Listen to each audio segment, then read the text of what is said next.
It's finally here, and it's a little bit bittersweet. But I've just watched the Severance Season 2 finale, and I was shocked by how the series' best episode ended on a game-changing cliffhanger decision from Mark. But before we get into it, if you haven't done so already, please hit the subscribe button, drop a like and comment on the video, and if you're able, please sign up for channel memberships for exclusive content, which really helps us out.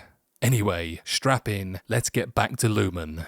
So, Severance Season 2 is easily one of the best TV seasons I've ever watched. I love how the show delved deeper into its characters after the first season set up a slew of interesting players. The mysteries continued to be exciting, but the characters became even more complex with each passing episode. The show heavily focused on how different and similar innies and outies are. That would come to a head for the character who was trying to integrate his two personas, Adam Scott's Mark, in the Season 2 finale. Episode 9 did a good job of setting up the finale. Miss Cobal, who was previously revealed as the creator of many of Lumen's practices around Severance and the procedure itself, was now in an alliance with Mark and Devon to rescue Gemma and take the company down. Last week's episode ended with Mark entering a mysterious cabin that transformed him from his outie to his innie. He comes face to face with Cobal and confirms to her and Devon that he is indeed his innie, and that leads to one of my favourite sequences of the finale.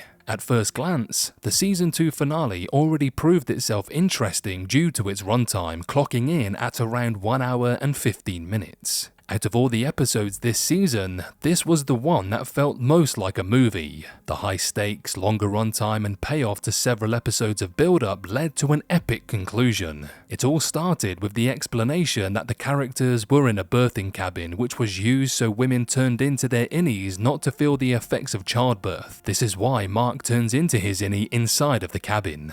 Mark's story in Season 2 has been about finding Gemma and going through the reintegration process. Both of those points are touched upon by the finale. Mark's innie and outie need to work together to be able to save Gemma, as Scott's character will enter the severed floor, turn into his innie, go up to rescue Gemma as his outie, and go back down to escape by turning into his innie again.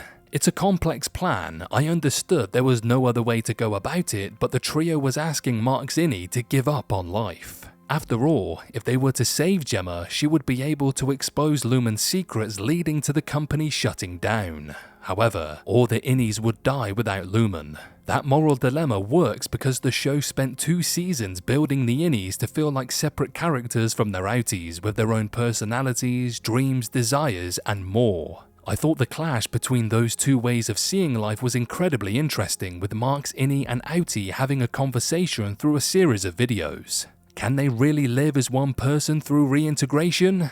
It's a tough call. Earlier in the season, we were treated to an entire episode dedicated to Gemma's backstory and what she had been up to while locked up at Lumen. I had some theories about her role in the series and how Mark's work could impact it. The finale confirmed my biggest theory, which was that Mark was creating different consciousnesses for Gemma, creating the different innie she turned into when she entered each new room at Lumen. Cold Harbor was the final room, the final innie Mark needed to create. The macro data refinement numbers are a representation of the 4 tempers. Those answers were exciting, as I finally felt like the show had built up to a boiling point, which it very much did.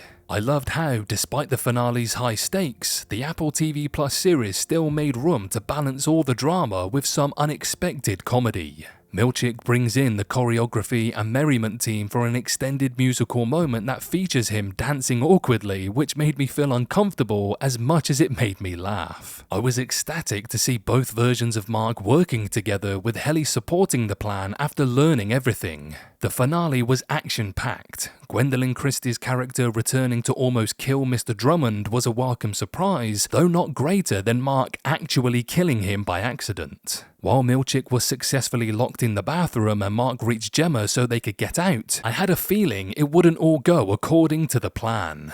That's when things took a shocking turn. Becoming his innie, Mark chooses to stay behind with Helly after sending Gemma outside. Lumen has been taken over by the innies, and I cannot wait for Season 3 to break all established rules.